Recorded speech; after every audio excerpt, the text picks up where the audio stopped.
O žmogaus įtaka, tarkim, žmogus su tam tikra nuotaika gamino šitą dirbinį.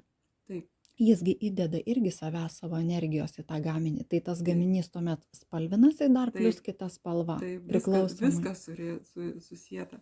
Jeigu, pavyzdžiui, piešia žmogus ane stalą, nupiešia ranka, yra viena spalva, jeigu bus programa, kita spalva, jeigu, pavyzdžiui, yra kažkokie šablonai iš viso, tokie net nenaudoja dizaineris, pavyzdžiui, gali naudoti šablonus, ane, nu, kažkokias formas, dedu ir gaunu kažkokį gaminį.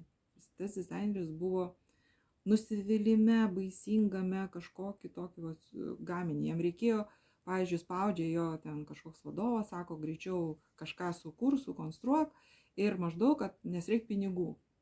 Tai nėra pasitenkinimo.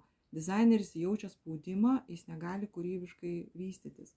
Kas įeina į tą gaminį? Įeina spaudimas, ne kūryba. Žmogus susideda tokį, gražus drabužius ant savęs, jis nešioja, aišku, jo energija susijungia ten ir kaip gaunasi. Jeigu žmogus, pavyzdžiui, geroj nuotaikoje viskas, taip, jo gal biški bus prislopinta kokia energija, tokia biški nepatogu, biški suirzimas toksai, bet, pavyzdžiui, jeigu jis depresijoje yra tas žmogus, jis susidės jam dar giliau jisai.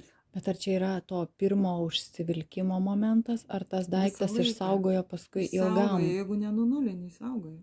Visą laiką. Ne tai, kad pirmą kartą ten. Ne, tai va tame ir yra visas. Aš sakau, kaip, pavyzdžiui, dėl ko visi, kaip kurie mato, kurie išmano, kad, pavyzdžiui, antikvariatiniai daiktai, tu visą laiką nunulint turi energiją, nesvarbu, gera, bloga, nulinė energija. Tai reiškia, naudoji arba jūros vandenį, jūrą pamerkiau, viskas nulina jūrą, labai gerai išvalo. Tikrai